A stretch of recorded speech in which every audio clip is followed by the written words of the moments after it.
आज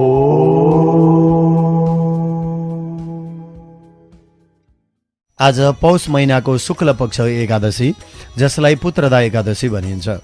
यस एकादशीको महात्म्यको बारेमा युधिष्ठिरले भगवान श्रीकृष्णलाई सोध्नुभयो। किम नाम को विधिस्तस्य को देवस्तत्र पूज्यते कस्मै तुष्टो ऋषिकेशस्त्वमेव पुरुषोत्तमः। हे भगवान, पौष महिनाको शुक्ल पक्षको एकादशीको विधि, त्यसको विधि के हो त्यो पनि हजुरले आज्ञा गरी बक्सनुहोस्।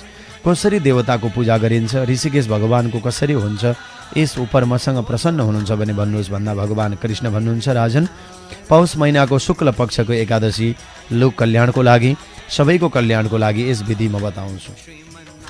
पहिले बताइएका विधि अनुसार नै यस एकादशीलाई पनि परिश्रमपूर्वक, भक्तिपूर्वक, सावधानपूर्वक, प्रेमपूर्वक गर्नुपर्दछ। सबै प्रकारको प्राप हरण गर्नको लागि अति उत्तम यो एकादशी पुत्रदा नामले पुकारिन्छ। यस एकादशीको अधिदेवता भगवान नारायण नै हुनुहुन्छ। सकल सिद्धिदायक चाहेका पुर्याउनेवाला उहाँ नै हुनुहुन्छ।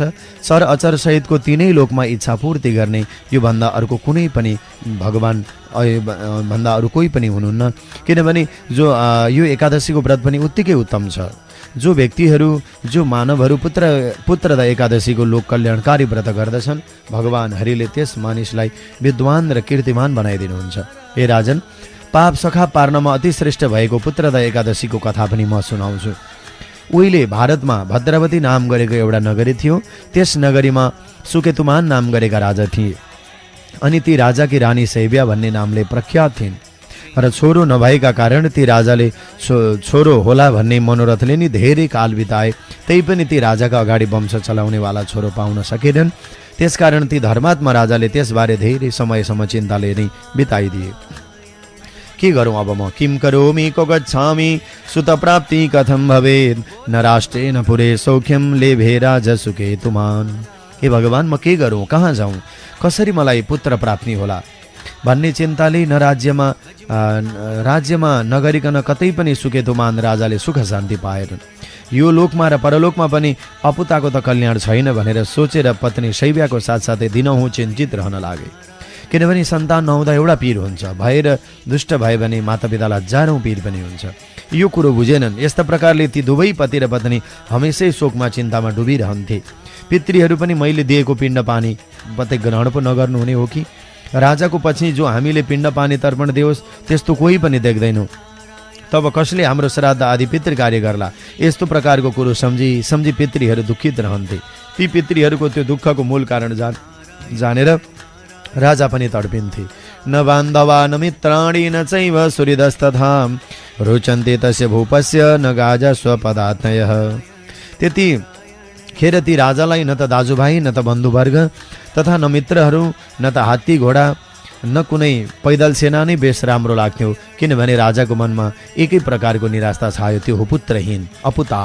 मनुष्यको जन्मेको फल केही पनि छैन भनेर मनमा सोचे। र अब के गरौँ? घर शून्य छ, घर शून्य लाग्दैछ, सधैँ दिल दुखिरहन्छ। जसका छोरा छ त्यसले यो लोकमा पनि कीर्ति हुन्छ, परलोकमा पनि असल कल्याणकारी गति अवस्था रहन्छ भनेर आफै सम्झिन थाले। जुन शुभ कर्म गर्ने मनुष्यहरूको सैकडौँ जन्मको पुण्य उदय हुन्छ, तिनीहरूकै घरमा आयु, आरोग्य, सम्पत्ति पनि सदा सर्वदा रहन्छ। पुत्र पौत्र सलोकास भवेयुः पुण्य कर्मणाम पुण्यम बिना चन प्राप्तिर्विष्णु भक्तिम बिना तथा। पुण्य कर्म गर्नेहरूको नै यस लोकमा छोरा, नाति, पनातिहरू, खनातीहरू, इष्टमित्रहरू पनि हुन्छन्। ती सब बिना पुण्यले तथा बिना विष्णुले नदी पाइँदैन। पुत्रहरू, सम्पत्तिहरू, त्यस्तै विद्याको प्राप्ति पनि पुण्य बिना नै पाइन्न भन्ने मेरो निश्चय छ। यस्तै कुराहरू सोच्दै ती राजा सधैँ दुखिरहन लागे। उनले शान्ति पाएनन्। अनि बिहान पनि राजा त्यही चिन्ता, अनि आधा रातमा पनि निन्द्रा खुल्थे त्यही चिन्ता गरिरहन्थे, एउटै मात्रै, पुत्र किन भएनन्। त्यस पछाडि सुकेतुमान राजा अब आत्महत्या गर्ने निश्चय गरे।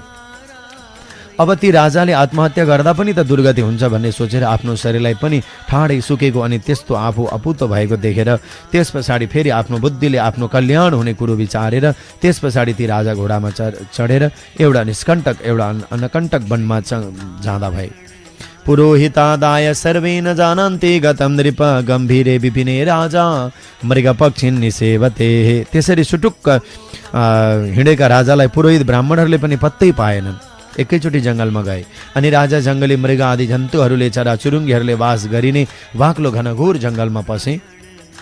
तब त्यस मनमा भर, पिपल, बेर होइन, खजुर त्यस्तै कटहरका रुखहरू हेर्दै हेर्दै रहन थाले। टहल्दा टहल्दा त्यहाँ मौलसरी अनि दतिवन, तित्री अनि साल, ताल, तमाल, साल्लालका रुखहरू पनि ती राजाले देखे। त्यस्तै कुसुम, कुम्भी, लप्सी, भलायो, सिम्मल, टटलो, खयर, बयर आदि रुखहरू, वृक्षहरू पनि राजाले देखे। अनि त्यही जङ्गलमा देखेर एकैछिन हेर्दा भए। अनि त्यहाँ मृग, बाघ, बदेल, सिंह, ढेडु, बानरहरू पनि देखे। ददर्श भुजगान राजन वाल्मीकि दाम विनिश्रितान तथा वनगजान मत्तान कलभै सह सङ्गतान। अनि त्यही त्यो राजाले कतै धमिराको देवल बाँबी बाट निस्किरहेका सर्पहरूलाई देखे, कतै मत्तवन हात्तीहरूलाई पनि रोइरहेको साथमा देखे, रोइहरूका साथमा पनि देखे। कतै कोही रोइरहेका छन्, कोही हाँसिरहेका छन्, कोही आफ्ना आवाजहरू दिइरहेका छन्। अनि त्यहाँ अनेक प्रकारका नील गाईहरू, स्याल, खरायाहरू, वन बिरालाहरू, गाईहरू, चौरी गाईहरू पनि देखे। त्यस पछाडि त्यही जङ्गलमा हात्ती, हतिनीहरू समूहका बीचमा शोभेद भएका चतुर्दन्ते युथ मत्ता हात्तीहरूलाई पनि देखे। ती हात्तीहरू नि हात्ती, हतिनीहरू, ढोइनीहरू देखेर ती राजाले आफ्ना हात्तीहरूलाई झलक्क सम्झे। त्यस्ता ती रुख चराचुरुङ्गीहरू, रोगबट जङ्गली जनावरहरू बीचमा भड्किरहेका ती राजा चिन्ता पिरले सोकाएको हुँदै राजाले अत्यन्त आश्चर्य लाग्थ्यो त्यो अठाम्मै जङ्गलकन देख्दा भए। कतै स्याल कराएको, कतै लाटकोसेरो रोएको शब्द सुन्दै सुन्दै पक्षी समूहलाई हेर्दै हेर्दै वनका बीचमा गएका राजा त्यहीँ भड्कँदा भए। अनि ती राजाले यस्ता प्रकारले त्यो निबिड वन हेर्दा हेर्दै सूर्य बीच आकाशमा पुगे। अर्थात् मध्याह्नमा भोक प्यासले आकुल भएका ती राजा यताउता चारैतिर हिँड्दा हिँड्दै प्यासले गला, घाँटी, तालु सुकेको ती राजा यस्ता प्रकारले चिन्ता गर्न थाले, मैले के त्यस्तो कर्म गरेको थिएँ, आज यस्तो दुःख पाएँ।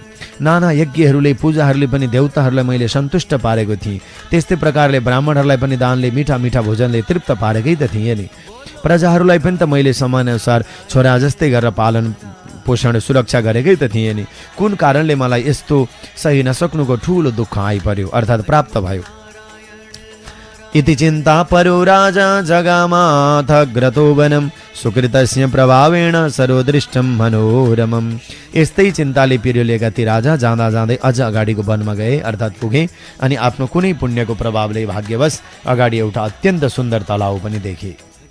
मानव त्यो पोखरी मानस सरोवरसँग स्पर्धा गर्न लाग्थ्यो जस्तो। फुलेका कमलका फूलहरूले सुशोभित भएका जल कुखुरा, कर्याङ कुरुङहरूले, चक्रवाक चखेवाहरूले र राजहाँसहरूले चिरबिराई गराइरहेका थिए। प्रशस्त ग्राहहरू, माछाहरूले, अरू अरू जलचलहरूले युक्त भएको त्यस तलाउको नजिकै पुगे। त्यहाँ त मुनिहरूको आश्रम कुटी पनि रहेछ। अनि त्यस तलाउको तीर तटमा वैदिक मन्त्रको जप गरिरहेका मुनिहरूलाई देखे। आफू चढेको घोडाबाट उर्लिएर मुनिहरूका अगाडि उपस्थित भए। व्रतशील अर्थात् नियममा रहने संयमित मुनिहरूलाई ती राजाले प्रत्येक एक एक गरेर ढोगे। कृताञ्जलि पुटो भूत्वा दण्डवच्च प्रणम्य स हर्षेण महताविष्टो बभुव नृपसत्तमः। अनि ती राजाले हात जोडेर लम्पसार परेर दण्डवत प्रणाम गरेर ढोक गरेर हर्षले गदगद हुँदा भए। अनि ती मुनिहरूले पनि राजालाई भने, हामी तपाईँसँग प्रसन्न छौँ, हे राजन, तपाईँको मनमा जो इच्छा छ त्यो आज भन्नुहोस्। राजाले भने, हे तपस्वीहरूमा अग्रगण्य मुनि हो, तपाईँहरू को हुनुहुन्छ, तपाईँहरूको के नाम हो, किन तपाईँहरू यहाँ आउनुभएको, मलाई साँचो साँचो आज्ञा गर्नुहोस्। तब मुनिहरूले भने, हे राजन, हामी विश्वदेव हौँ, यस तलाउमा नुहाउनका लागि यहाँ आएका हौँ। माघ महिना नजिकै आइरहेको छ। आजको 5 दिन पछाडि माघ महिना लाग्छ। हे राजन, पुत्रदा नामले पुकारिने यो एकादशी हो। आज यो पौष शुक्ल पक्षको एकादशी हो र एकादशी पुत्र चाहनेहरूलाई पुत्र दिन्छ। राजाले भन्नुभयो, एस वै संशयो मह्यं सुतस्योत्पादने महान् यदि तुष्टो भवन्तो मे पुत्रौ वै दीयतां तदा। राजाले भने, पुत्रदा एकादशीले छोरो दिन्छ भने यस कुराले मलाई ठुलो संशयात्मक आश्चर्य लागेको छ। यदि तपाईँहरू मसँग प्रसन्न हुनुहुन्छ भने मलाई पुत्र दिनुहोस्। तब मुनिहरूले भने, राजन, आजको दिन नै पुत्रदा नामले विख्यात प्रसिद्ध एकादशीको तिथि हो, यसकारण यसको नाम उत्तम व्रत पनि गर्नुपर्छ। हामीहरूको आशीर्वादले, केशव भगवानको कृपाले, हे राजन, निश्चय पनि तपाईँलाई पुत्र प्राप्ति हुनेछ। यस्तो प्रकारले ती मुनिहरूको वचनले ती राजाले त्यस कल्याणकारी व्रत गरे र द्वादशीमा पारायण गरे र मुनिहरूलाई बारम्बार ढोगेर राजा आफ्नो दरबारमा आए। तब मुनिहरूको आशीर्वादले पुत्रदा एकादशीको व्रतको प्रभावले रानीले गर्भधारण गरिन्, अर्थात् उनी गर्भवती भइन्। पुत्रो जातस्तथा काले तेजस्वी पुण्यकर्म किरेद पितरम तोषयामास प्रजापालो बभुवसः।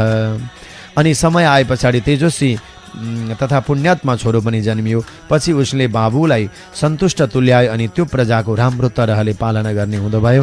हे राजन युधिष्ठिर, यसै कारणले पुत्रदा एकादशीको व्रत गर्नुपर्छ। लोकजनहरूको कल्याण होस् भन्नका लागि मैले तिम्रो सामु भनेको हुँ। जो मानिसहरू पुत्रदा नामले गरेको पुकारिने यो व्रत गर्दछन् मोक्ष भागी हुन्छन्। धर्मात्माहरूलाई अवश्य नै पुत्र प्राप्ति हुन्छ। यो पुत्रदाको कथा पढ्नाले अथवा सुन्नाले अथवा अरू कसैलाई सुनाउनाले पनि अश्वमेध यज्ञ गरेको फल प्राप्त गरेर यो लोकमा सुख पारेर अन्तिममा परलोक पनि प्राप्त गर्दछ। पुत्रदा नाम गरेको एकादशी पुत्र प्राप्ति भइसके पछाडि नबस्ने होइन। एकादशीको अर्थ हो मोक्ष प्राप्ति। कुनै कामना भए पनि नभए पनि आजको एकादशीको व्रतको प्रभावले भगवान नारायण अति प्रसन्न हुनुहुन्छ। किनभने अरू कामनाहरू सहित एकादशीको व्रत जुन गरिन्छ त्यो व्रतहरूमा सर्वश्रेष्ठ छ। त्यसैले पुत्रहरूलाई सुख दिने, सन्ततिहरूलाई पनि बढाउने यस एकादशीको महात्म्य आज हामीले वर्णन गर्यौं।